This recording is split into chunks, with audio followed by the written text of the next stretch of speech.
and I should be, watching television and just vegging out. I couldn't turn it off as a head coach. And that's more personality. I don't think every guy's like that, but I would come home and send recruiting texts or recruiting calls till 10:30, 11. I'd sit there and maybe scroll through my phone, make sure I didn't miss anybody until midnight, and get up. And, but during the night, you're waking up at 3 a.m. like, what do I need to do tomorrow at practice? What do I need to do with the field? How am I going to get the field mode when I've got meetings here and there? And it's a constant on the clock. It feels like on the clock job. So yeah, 18 to be 24 really quickly. Well, Sheets, you've been on staff now at ABCA for 3 years, and you're passionate about helping other coaches with their development and provide resources to impact their programs, not just here in the U.S. but globally. We were talking the other day what a great fit this is for you personally. You're just talking about the grind of coaching, and I could feel you getting pretty passionate and fired up about it. Are there any days that you look out of your beautiful office there in Greensboro, North Carolina, and dream about being in the dugout or on the team bus again? Well, let's get one thing straight. My speakers are always at 11, John, so I can get passionate in a heartbeat. I get that a lot. Like you and I were talking last week. I think sometimes coaches call and, hey, man, do you miss it? Do you miss it? And they want you to say yes. That I'm doing the right thing. I'm grinding away for $10,000. I'm doing the right thing. It's not for everybody. And I can honestly probably say that for the coaches that I had in my life to that point, my Little League coaches, is my hero. He changed the way I viewed baseball. He created baseball, helped create an environment that baseball became my passion and my love, and basketball took a back seat. I love my Little League coach, Bud Ritchie. I love my high school head coach, Darren McDonald, my high school assistant, David Kamak, my college assistant, Alan Cox, Ryan Brisbane. Those guys I love to death, and I think I revered them because of the impact they had, and that's why I wanted to pursue coaching. But I think at the end of the day, I don't know if I was engineered to coach. I think, ego drove my bus for 11 years. I served myself. As much as I wanted to be transformational, I was very transactional. And I think what this has been able to do is get me out of that and get me into a different role where, maybe I revere coaches so much, I need to serve them. And that's the role I need to be in, is a position to serve, a position to help create platforms that can help educate themselves, that can help grow the game of baseball, that can positively change coaching culture. Like, to me, that's a huge opportunity, and I think one that I was suited for, as opposed to necessarily grinding away at coaching. So, there's days, man, I'd love to walk out of our office. We've got a nice little lake that my office overlooks. I'd love to go out on the side and hit fungos and, teach infield play, grab a base running group. I'd love to do that. I still have a passion to do that. But I know at the end of the day that I'm doing what I'm supposed to be doing. I think God led me to this path, and I have that perspective to always draw upon. But I'll leave fighting tarps and managing weather and recruiting. I'll leave that for all my brothers that are out there doing it, and I'll just keep supporting you and fist pumping here in the office. Hey, well said, Sheets. You bring so much value to the coaches that you serve because of that path that's led you there. It's hard to share insight with other coaches unless you've done it and you've lived that life. Mm-hmm. So, man, I'm excited for what the future holds at ABCA for you and the growth you can give back to the game, man. That's fantastic. I appreciate that, John. I think we're nowhere close to the ceiling. I think that's the cool part. I think a lot of guys are, man, it's great what's happened in 3 years. Well, that's cool, but we're nowhere close. I mean, I think we're just now becoming more consistent on building a year-round presence, where before we had a 1-month presence. So we're just now building that consistent platform of having relevance year-round, whether it's a podcast each week or the coaching clinics or the social media support or whatever it might be. And I think as that builds, we've got grand plans, man. We're doing some really cool things. I know we're going to get to the youth segment and the travel segment, and we're doing some really cool things that I think are going to keep building what ABCA is and what it can become and where we're going to go. And again, it's all in the spirit of serving coaches. And I think that's such coaches need someone. They have enough parents, they have enough players, administration that are down on them. And they've actually got people here at ABCA and associations worldwide that thinks they're the bee's knees, and they're going to do everything they can to support them and hold them up in high esteem. Sheets, you're a fellow podcaster and host of ABCA's Calls from the Clubhouse. Man, I'll tell you, I'm a subscriber, love the show. You were very kind and generous as I was working the last few months on the launch of this show.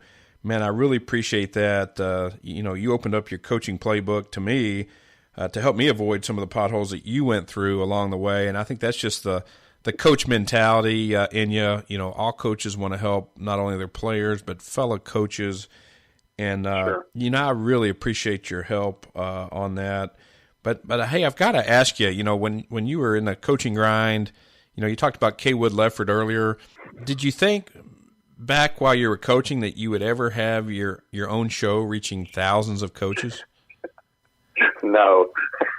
When I was in college, I some of our JV games just as a way to help those freshmen, sophomores feel big time, and I always had a knack for jumping on the mic, again, getting interviewed. It's always been a part of my skill set. So, but I never as a coach thought, one day, I didn't even know what a podcast was, John.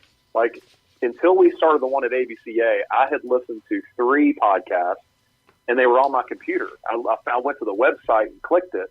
I didn't realize we had this little, on your iPhone, you have this little purple button called podcast, and you can subscribe and you can get them right there. I had no clue. And we released our very first podcast. I tell the story all the time. We put our very first podcast on YouTube because I didn't know anything about iTunes and podcast. I had no clue. And it was out for about 3 days, and a coach called and said, "You should really try to get that on iTunes. That'd be really cool." And I'm like, "Sweet, how do you do that?" Yeah. And had to learn. And but no, I never saw this coming. But like I told you the other day, man, from now on, I never see myself not doing a podcast. Whether it's this one, I'm thinking about starting my own that's a little bit in the same vein as personal growth and really gaining perspective, but being my own that facilitates a little bit more of what I do with the speaking and motivational stuff and interviewing some select people. I just think this platform is so underutilized by coaches, by leaders, by people around the world, that I still go to a convention, I still go to Barnstormers, and I help people find that purple button on their phone, and I help them search for a show and put it on their phone. And so I think we're just now really maybe in the first 10, 20% of understanding what a podcast is and how far-reaching they can be.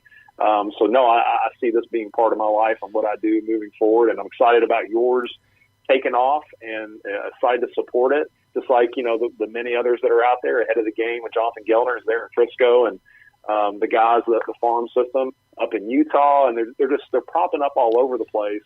And I think it's great because it's more opinions, it's more ideas, it's more guests, it's more content, and you can listen to these anywhere, whether it's driving to and from the office or working out or mowing your grass, or I listen to mine while I get groceries. And you can do it anywhere. And I think it's one thing that's going to continue to grow and continue to find ways to get inside people's earbuds. And it's a great way to learn.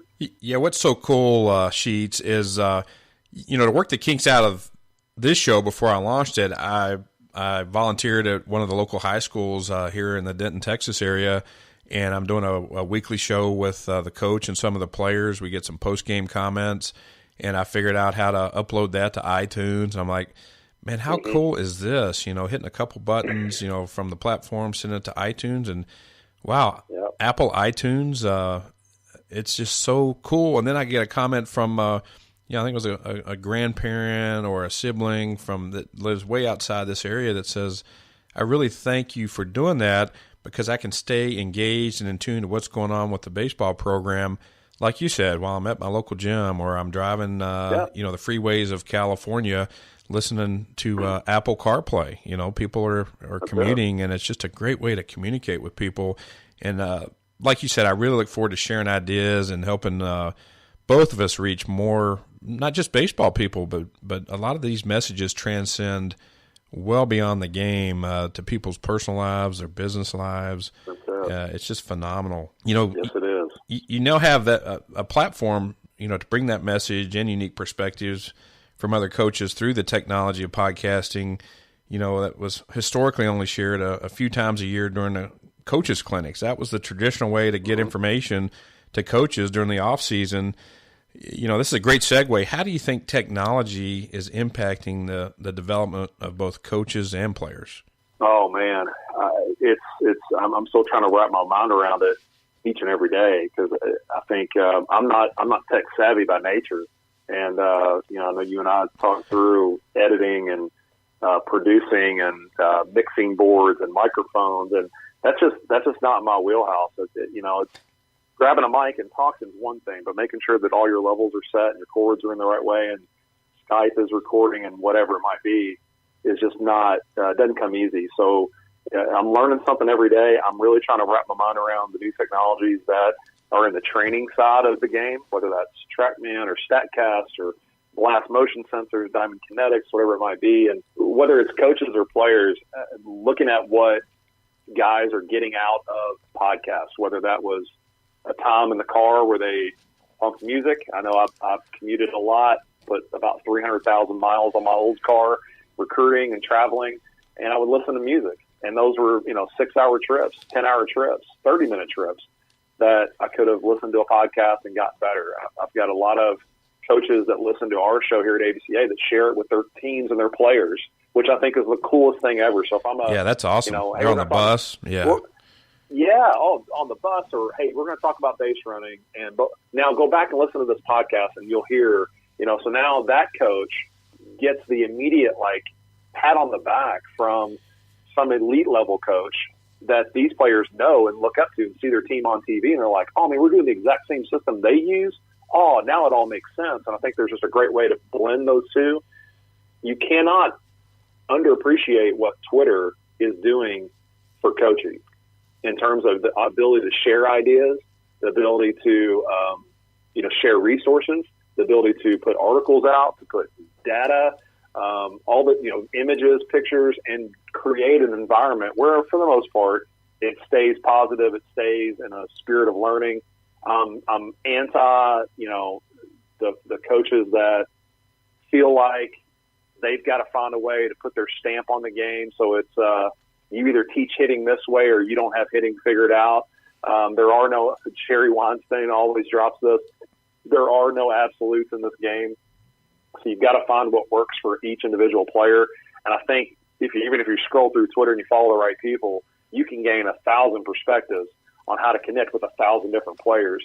So I think technology-wise, whether it's social media, whether it's podcasts, whether it's some of the new technologies that are out there in the game, I think it's scary. And, some coaches don't understand what a podcast is, or they're terrified of Twitter, or they, to think that a TrackMan camera can be and all that can be at their facility. I think the minute that you allow yourself to be vulnerable and dive in and start to just understand it, you don't have to use all of it, but just start to really try to get comfortable with it. The more comfortable you get with it, the more you'll see value. And the more that you see value, it's easier to adapt and adopt and bring that into your programs and bring some of those ideas out. Last point, I had a great conversation with a personality, let's call him, on social media. And I'm glad I got a chance to hear him on an interview. And then him and I had a chance to spend an hour on the phone. Oh, wow. And I got a chance to grill him a little bit. But it was more of, I just want to know where you're coming from. And I want to know that you're different than some of the other guys that I see on social media. And so, I literally took him from this pocket of hitting gurus on Twitter, and I removed him, and in my mind, I put him on a different platform because his motivations aren't that. His language isn't that. His motivation is here.